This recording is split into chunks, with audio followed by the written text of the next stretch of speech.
O registro oficial do 3º Batalhão de Voluntários da Pátria guarda um crime silencioso na página 147. Ali, onde o nome de um herói deveria estar gravado para a eternidade, existe apenas uma mancha de tinta negra, densa e proposital. O que os arquivos militares mofados tentaram enterrar por mais de 5 décadas foi a maior fraude cometida contra a coroa. Afonso Cavalcante, herdeiro da suntuosa fazenda Três Rios, é descrito nos livros de história como um bravo combatente dos pântanos do Paraguai. Mas a verdade, escondida sob o peso de medalhas de latão e títulos comprados, é que Afonso nunca sentiu o cheiro da pólvora. Enquanto os canhões rugiam no fronte, o futuro barão permanecia escondido atrás de paredes de mármore e privilégios de berço. Mas o Estado exigia um corpo, uma vida para ser sacrificada em nome de uma bandeira que ele desprezava. Alguém precisava marchar em seu lugar, alguém cujo desaparecimento não causasse lágrimas nos salões da elite fluminense. E foi assim que, sob o manto de um nome falso e uma promessa de liberdade, uma mulher foi enviada para o inferno. Benedita não era apenas mais uma escravizada doméstica destinada ao silêncio das cozinhas de Três Rios. Ela carregava dentro de si um dom que os generais mais experientes da época jamais conseguiram compreender ou replicar. Sua mente funcionava como um mecanismo de precisão, capaz de registrar cada curva de um rio e cada elevação de terra.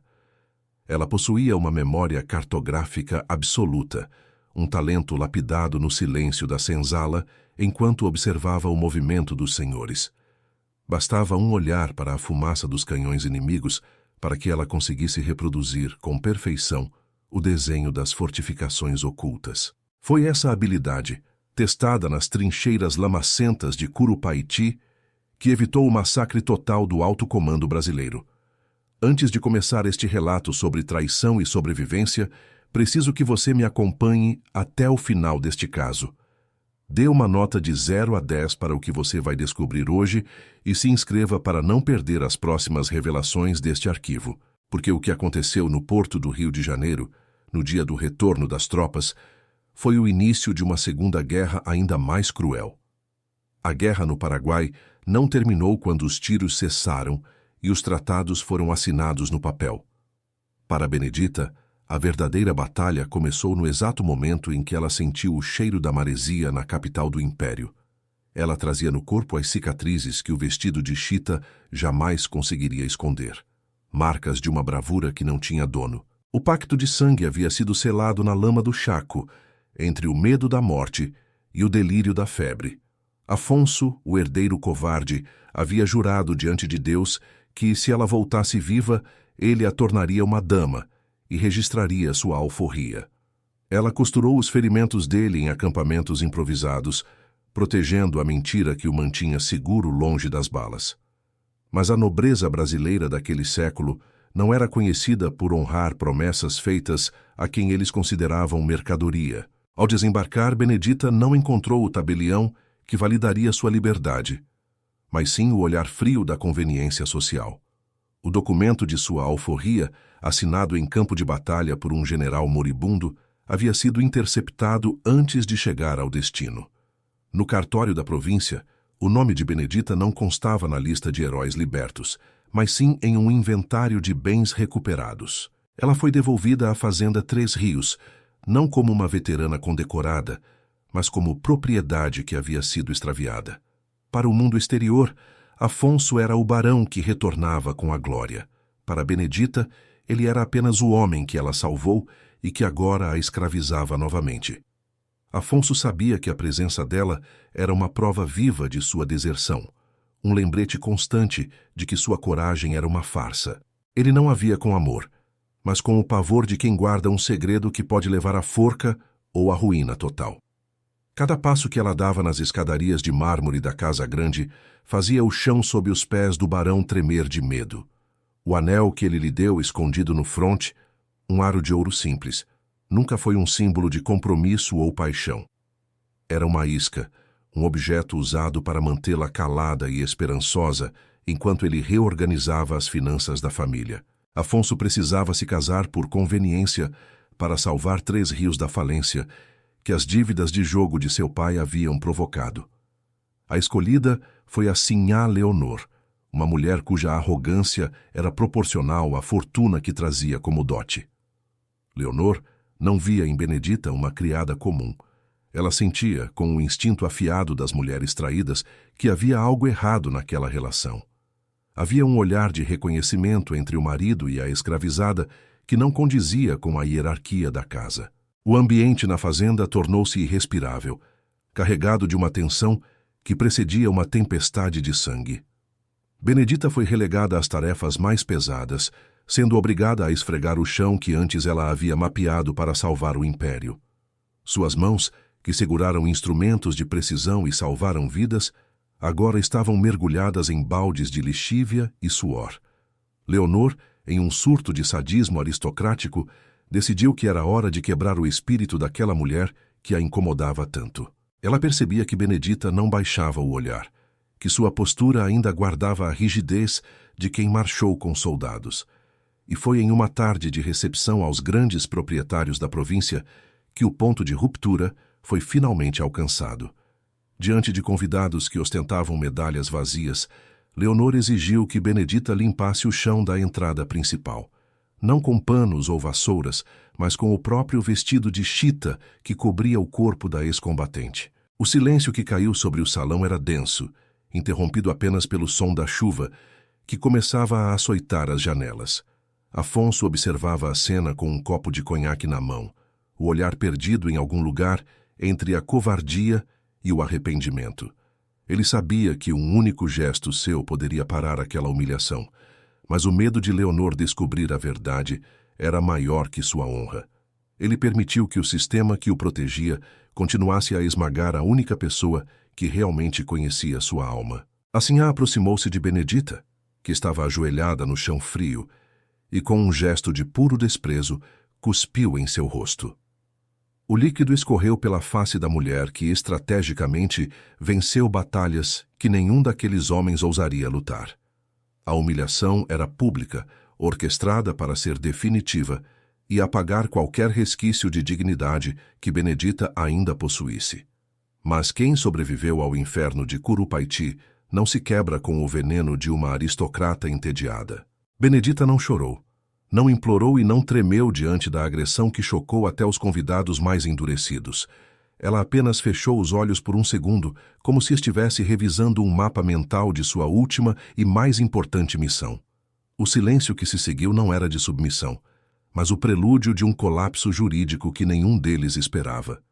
Lentamente, ignorando a ordem de continuar a limpeza, ela levou a mão ao forro de sua vestimenta surrada. Ali, costurado entre o tecido e a pele, estava o objeto que Afonso acreditava ter sido destruído nas chamas de Pazo de Pátria.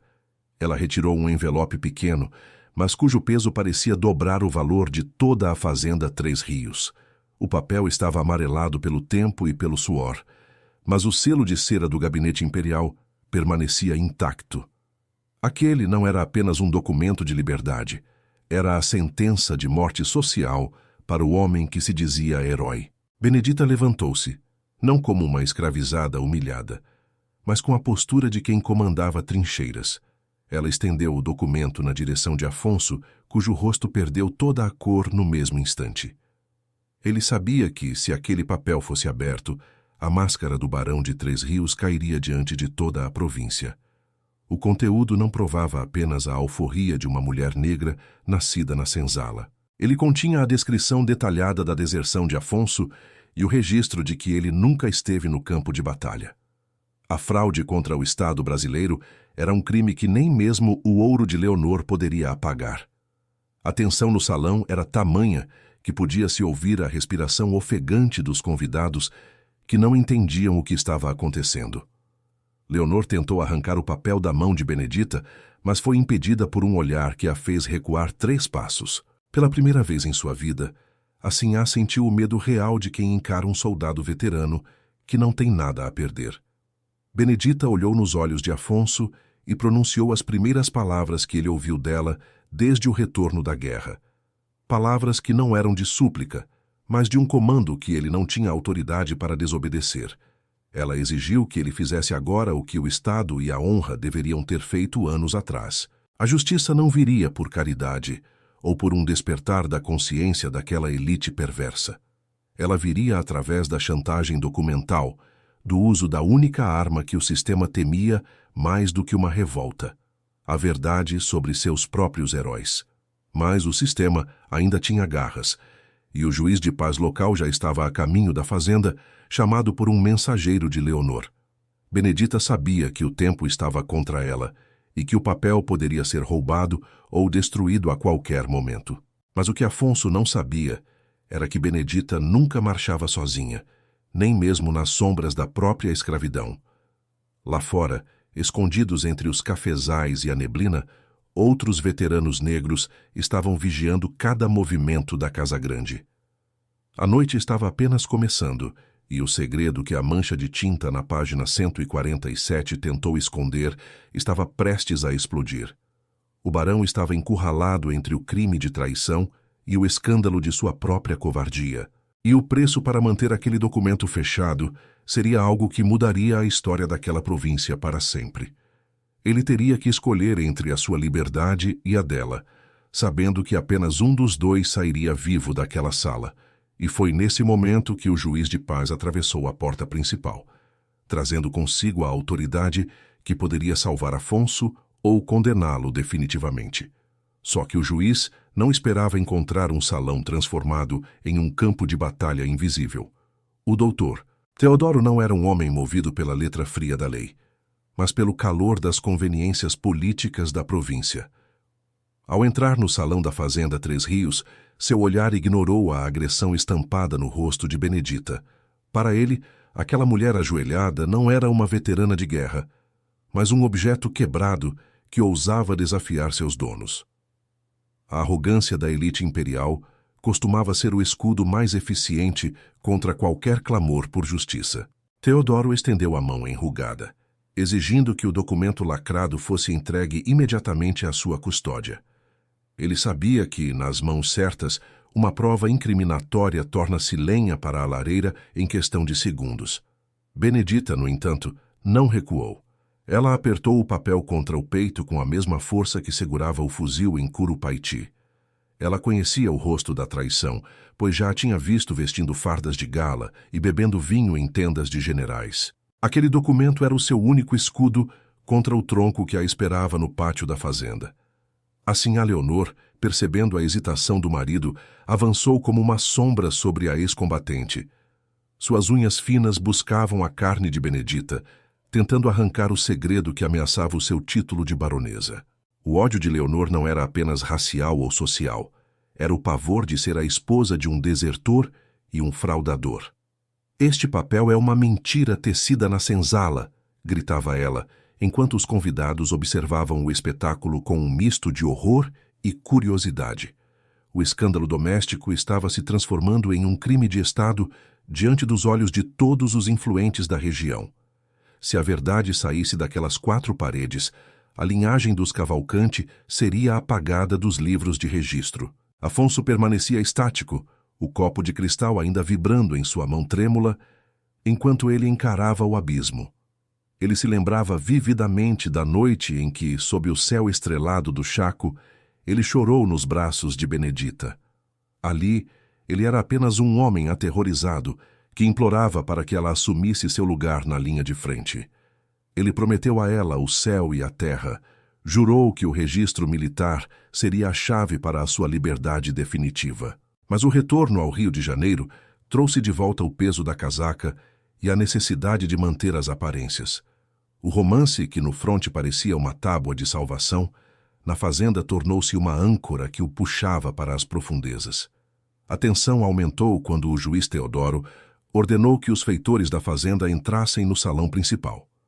O som das botas pesadas no corredor era o anúncio de que a força bruta seria usada para restaurar a ordem.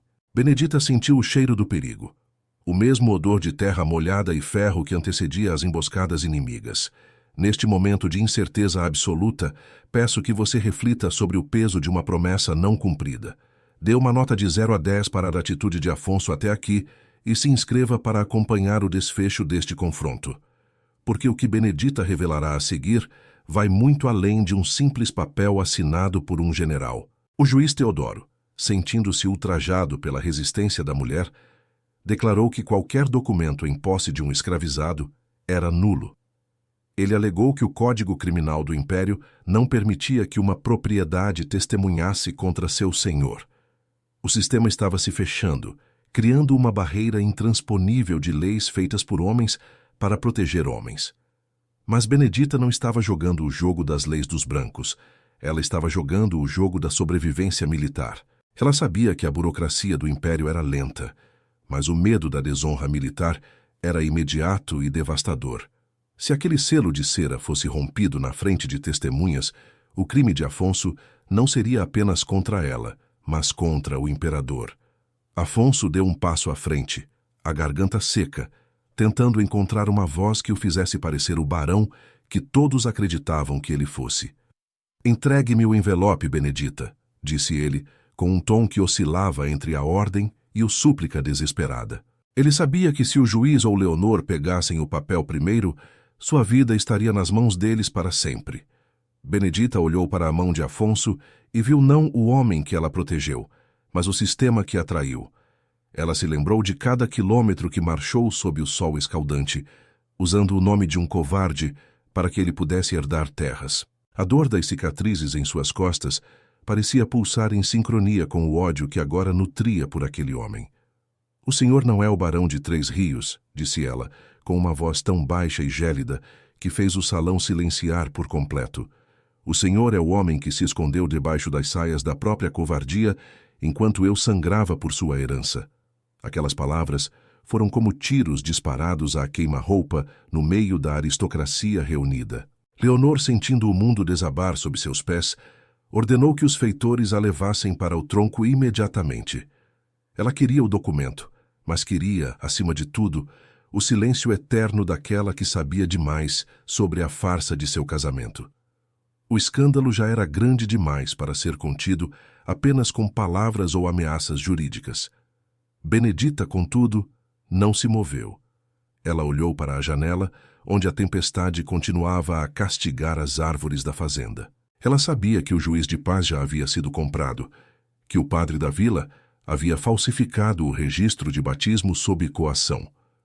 Mas o que eles não sabiam era que a guerra havia dado a ela algo que a senzala nunca conseguiu tirar: aliados. A memória cartográfica de Benedita não servia apenas para desenhar fortificações inimigas no Paraguai. Ela servia para mapear cada trilha, cada esconderijo e cada homem que, como ela, havia sido apagado pela história oficial. Nas sombras da Três Rios, veteranos negros que o Estado tentou descartar estavam aguardando o sinal. O juiz Teodoro, impaciente, tentou pessoalmente tomar o envelope das mãos de Benedita, chamando-a de insolente e criminosa. Mas antes que seus dedos tocassem o papel, um som vindo de fora da casa, grande, paralisou todos os presentes no salão. Era o toque de uma corneta militar, o mesmo som que chamava para o ataque nas manhãs de neblina no fronte. O som ecoou pelas paredes de mármore, trazendo consigo o fantasma de uma guerra que a elite queria esquecer. Afonso caiu de joelhos, não por reverência, mas porque suas pernas não conseguiam mais sustentar o peso da mentira. Ele percebeu, tarde demais, que o segredo não estava apenas naquele envelope amarelado que Benedita segurava. O segredo estava na multidão silenciosa que agora cercava a Casa Grande, homens que conheciam a verdade sobre a página 147. Benedita abriu o envelope, não para entregá-lo ao juiz, mas para mostrar que ele continha algo muito mais perigoso que uma alforria. Havia um segundo selo, oculto dentro do primeiro, que pertencia à inteligência militar do Império. Aquele papel era uma ordem de custódia para Afonso Cavalcante, por crimes de alta traição e fraude contra a coroa. Benedita não era apenas uma escravizada fugindo do tronco. Ela era a peça central de uma investigação que o barão nunca viu chegar.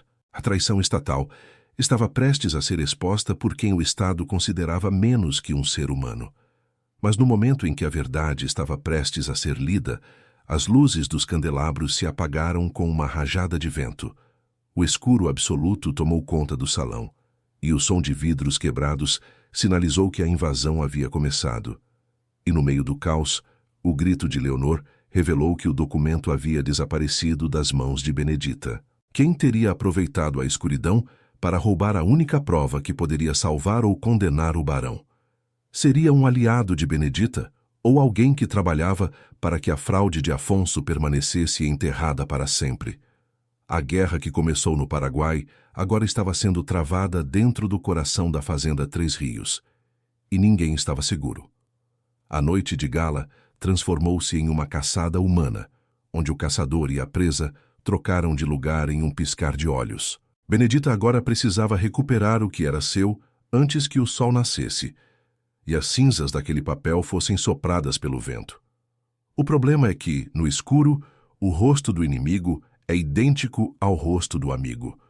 A escuridão que engoliu o salão da Casa Grande não era apenas a ausência de luz, mas o peso de décadas de mentiras desabando. No caos que se seguiu ao apagamento das velas, o som de tecidos rasgados e respirações ofegantes preenchia o vácuo sonoro. Benedita sentiu o envelope ser arrancado de suas mãos, com uma violência que só o desespero puro poderia gerar. Não foi o barão Afonso, cujas mãos tremiam demais para qualquer ação, nem os feitores, perdidos no breu do salão. Foi um movimento preciso, calculado, de alguém que conhecia a anatomia daquela sala, tanto quanto Benedita conhecia as trincheiras. A prova de uma traição nacional havia sumido no exato momento em que seria lida perante o juiz de paz. A voz de Sinhá Leonor cortou o ar como uma lâmina de aço, ordenando que os convidados permanecessem onde estavam. Mas o pânico já havia se instalado entre a aristocracia, que agora tropeçava em cadeiras de jacarandá e cristais quebrados. Afonso rastejava pelo chão de mármore, buscando o toque daquela que ele havia jurado proteger e que agora ele temia mais que a morte. Tragam as tochas, cerquem todas as saídas. Ninguém deixa esta fazenda, berrou o juiz Teodoro, sua voz perdendo a compostura jurídica. O doutor Teodoro não estava preocupado com a ordem pública, mas com o fato de que seu nome também aparecia nas notas de rodapé daquela fraude. Ele era o escrivão que, anos atrás, aceitou moedas de ouro para validar a identidade falsa de quem marchou para o Paraguai. Se Benedita recuperasse aquele papel, a corda da forca não pouparia o pescoço do magistrado, nem o título do barão. A caçada humana agora não era mais apenas sobre uma escravizada fugitiva, mas sobre a eliminação de uma testemunha de crime de Estado. Benedita, no entanto, não agia como uma presa acuada. Ela se movia com a furtividade de quem sobreviveu a emboscadas no Chaco. Ela usava sua memória cartográfica para navegar pela Casa Grande, antecipando cada ângulo e cada esconderijo possível.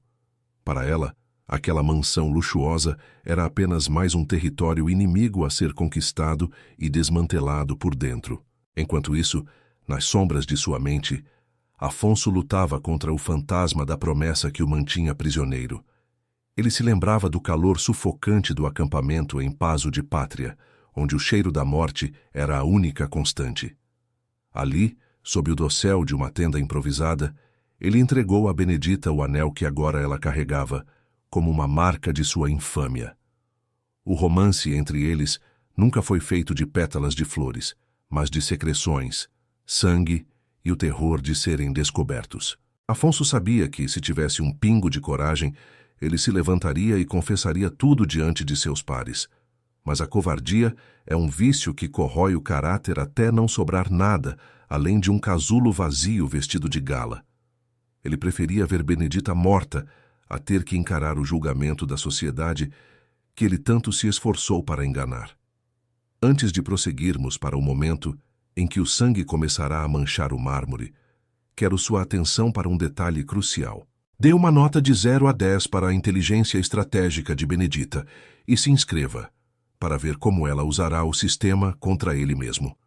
Porque a verdadeira arma de Benedita não era o papel que lhe roubaram, mas o que ela guardou na memória. Os feitores entraram no salão com tochas acesas, as chamas dançando de forma grotesca nas paredes decoradas com papel de parede francês. Leonor apontou para Benedita, que estava parada perto de uma grande estante de livros, imóvel como uma estátua de ébano. Peguem-na, Ela roubou as joias da família e tentou assassinar o barão.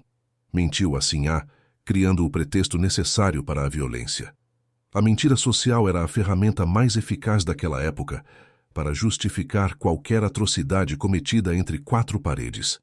Benedita viu o brilho do aço das facas dos feitores e percebeu que o tempo de diplomacia havia acabado. Mas no exato momento em que o primeiro homem saltou em sua direção, o som de um vidro quebrando-se no andar de cima mudou o ritmo da noite. Não eram os veteranos de fora que haviam entrado. Era algo que vinha das entranhas da própria Casa Grande. Um grito de agonia vindo dos aposentos privados de Leonor fez com que todos paralisassem no meio do salão. O documento não havia desaparecido apenas para ser destruído. Ele havia sido usado como isca para atrair o verdadeiro traidor. O juiz Teodoro empalideceu ao perceber que o grito vinha do local onde ele havia escondido sua própria cumplicidade. O envelope que Benedita estendeu no salão era, na verdade, um engodo, uma cópia sem valor que ela preparou prevendo a emboscada. O verdadeiro documento, com o selo imperial autêntico, nunca saiu do esconderijo que só ela conhecia. Ela sabia que a ganância de Leonor e o medo do juiz os fariam agir de forma previsível e desesperada. Agora, o juiz Teodoro estava exposto, pois foi pego tentando queimar evidências que ele mesmo ajudou a forjar. A traição dentro da nobreza era como uma serpente que acaba por morder a própria cauda quando o cerco se fecha. A tensão atingiu o ponto de ebulição quando o líder dos feitores, um homem que também serviu na guerra, hesitou em obedecer a Leonor. Ele viu nos olhos de Benedita a mesma chama que viu nos soldados que morreram gritando o nome de uma pátria que os ignorava. A hierarquia da fazenda estava começando a ruir diante da autoridade moral de quem não tinha nada a perder. O senhor jurou que ela era apenas uma escrava fugitiva, barão, disse o feitor, a voz carregada de um ressentimento antigo. Mas eu reconheço esse olhar. Eu vi esse olhar em Curupaiti quando o comando nos abandonou para morrer na lama. A revelação de que havia outros veteranos dentro da casa mudou completamente a balança de poder naquela sala. Afonso sentiu o suor frio escorrer por suas costas, percebendo que sua autoridade como senhor de terras era uma ilusão frágil. Ele olhou para Leonor buscando apoio, mas encontrou apenas o nojo de uma mulher que percebeu ter se casado com um espectro. Leonor não o amava. Ela amava o título, e agora o título estava manchado de lama e covardia. O juiz Teodoro, percebendo que a situação estava fugindo de seu controle jurídico, sacou uma pequena pistola de bolso. Ele estava pronto para silenciar Benedita ali mesmo, diante de todos, e alegar legítima defesa da propriedade privada. Mas antes que ele pudesse puxar o gatilho, a porta principal da mansão foi derrubada com um estrondo que fez o chão vibrar. Não era a polícia da província, nem o exército oficial enviado para prender o desertor. Eram os homens que o Estado tentou apagar, vestidos com restos de fardas e armados com a coragem de quem já morreu uma vez. O exército de sombras de Benedita havia finalmente cruzado o limiar da Casa Grande, e eles não vinham para negociar. O salão de gala transformou-se em uma zona de guerra, onde as leis do Império não tinham mais jurisdição. Benedita deu um passo à frente e entregou o verdadeiro documento ao líder dos veteranos, um homem com o rosto marcado por pólvora. A prova da nulidade do título de Afonso e da corrupção de Teodoro estava agora nas mãos de quem tinha o poder de executá-la. Afonso caiu de joelhos novamente, mas desta vez não foi por medo, mas por uma súbita percepção de sua insignificância. Ele percebeu que Benedita nunca quis apenas sua liberdade. Ela queria a restauração da verdade histórica. A alforria era apenas o começo. A destruição do sistema que permitia que covardes como ele governassem era o verdadeiro objetivo.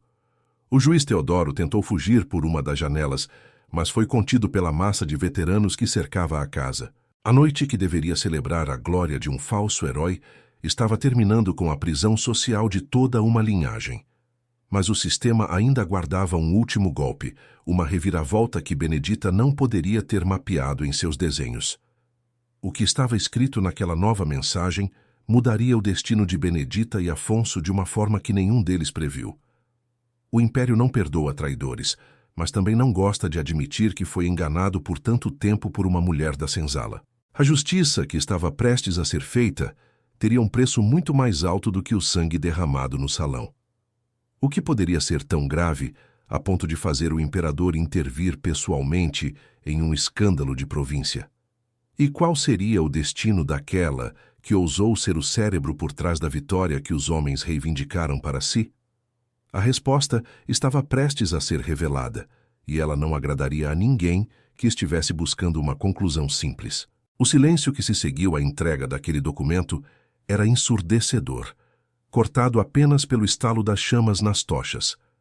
Benedita rompeu o lacre com a calma de quem já não temia nenhuma autoridade terrena. Seus olhos percorreram as linhas escritas com uma caligrafia impecável que selava o destino de todos naquela sala. O Império, em sua sede de manter as aparências, havia tomado uma decisão que não buscava a justiça, mas o silêncio. A ordem era clara. Para evitar que a fraude militar de Afonso se tornasse um escândalo público, ele deveria ser apagado. Isso significava a perda de todos os títulos, a anulação do casamento com Leonor e o confisco imediato da fazenda Três Rios. Afonso Cavalcante, o homem que se escondia atrás de uma farda que nunca sujou, estava agora diante da sua própria anulação. Ele não seria executado como um traidor comum. Ele seria transformado em um fantasma, um nome riscado da história da província. E a execução dessa sentença estava nas mãos da mulher que ele tentou devolver às correntes. Antes que o desfecho final deste caso seja revelado, acompanhe este relato até o último segundo para entender o preço da verdade. Dê uma nota de 0 a 10 para o destino final do barão e se inscreva agora para não perder nenhum segredo de nossos arquivos, porque o que aconteceu a seguir foi o gesto mais humilhante que a aristocracia brasileira já foi forçada a presenciar. O juiz Teodoro tentou intervir, alegando que o documento precisava ser validado por uma instância superior na capital. Mas o líder dos veteranos, que ainda segurava sua baioneta, deu um passo à frente, bloqueando o caminho do magistrado. A lei dos homens brancos havia perdido sua força naquela noite de tempestade e revelações. Benedita parou diante de Afonso, que ainda estava jogado ao chão, rodeado pelos cacos do cristal que ele mesmo quebrara. Ela não segurava uma arma, mas o papel que possuía o poder de transformar um nobre em um indigente em questão de segundos. O senhor jurou que me tornaria uma dama se voltássemos do inferno, disse ela, a voz ecoando como um trovão. Leonor, percebendo que sua fortuna e seu status estavam escorrendo pelos vãos dos dedos, tentou uma última cartada. Ela se aproximou de Benedita com uma bolsa de moedas de ouro, tentando comprar o silêncio que antes tentou apagar com o chicote. O som das moedas batendo umas nas outras era o som fúnebre de uma classe que acreditava que tudo tinha um preço. Benedita olhou para o ouro e depois para o rosto de Leonor, onde o cuspe de minutos atrás ainda parecia latejar. Com um movimento brusco, ela chutou a bolsa de moedas, espalhando a fortuna da sinhá pelo mármore frio e molhado. O seu ouro não compra o sangue que eu derramei no chaco enquanto seu marido tremia debaixo da cama, sentenciou ela. O juiz Teodoro, vendo que a maré havia virado definitivamente, tentou se desassociar de Afonso para salvar a própria pele. Ele começou a ditar ordens para que os feitores prendessem o ex-barão, chamando-o de fraudador e inimigo da coroa. A traição entre os poderosos é rápida quando o navio começa a afundar nas águas da desonra. Mas o líder dos veteranos não permitiu que o juiz saísse. Ele exigiu que o registro de alforria fosse assinado ali, agora. Não apenas o de Benedita, mas o de todos os homens que lutaram em lugar de covardes e foram esquecidos no retorno. A fazenda Três Rios estava prestes a se tornar o palco de um julgamento histórico que os livros oficiais nunca registrariam. Afonso foi arrastado até a mesa, suas mãos tão trêmulas que mal conseguiam segurar o instrumento de escrita. Ele assinou documento após documento, desfazendo-se de sua herança para pagar a dívida de sangue que contraiu no fronte. A cada assinatura, um pedaço de sua arrogância era arrancado, deixando apenas o homem frágil que ele sempre foi. No entanto, Benedita exigiu um último ato, algo que não estava escrito em nenhum documento oficial do Império. Ela queria que o simbolismo daquela noite fosse gravado na memória de todos os presentes, para que nunca fosse esquecido. Ela exigiu que Afonso fizesse o reconhecimento público de sua superioridade moral e estratégica diante dos convidados. O barão, agora um homem sem nome e sem terra, caminhou com dificuldade até a mulher que ele um dia chamou de propriedade. Sob o olhar atento das tochas e das baionetas, o homem que ostentava medalhas falsas ajoelhou-se no chão úmido. O silêncio no salão era total, quebrado apenas pelo soluço abafado de Leonor, que assistia à ruína de sua linhagem. Ele não a beijou por amor, nem por um romance proibido que o tempo tentou suavizar com mentiras poéticas. Ele beijou a mão de Benedita por submissão a uma verdade que ele não podia mais apagar com manchas de tinta. Aquele beijo era o reconhecimento de que a inteligência e a coragem dela foram o que mantiveram o império de pé. A alforria de Benedita foi finalmente registrada com o selo imperial e a assinatura de um homem que já não existia para o Estado. Mas o preço dessa vitória foi o apagamento definitivo de Afonso da história oficial, como se ele nunca tivesse pisado em solo brasileiro. O registro militar foi corrigido em segredo, e a página 147 foi substituída por uma versão que o público nunca veria. Benedita não ficou na fazenda para ver o sol nascer sobre a terra que agora era, legalmente, terra de libertos. Ela recolheu sua medalha de campanha, o documento de sua liberdade e o anel que agora era apenas um pedaço de metal frio. Levando consigo o selo e a dignidade de quem venceu 2 guerras, ela desapareceu na neblina que cobria as estradas de 3 rios. O destino de Afonso foi o esquecimento absoluto, vivendo o resto de seus dias em um exílio interno, sem nome e sem honra.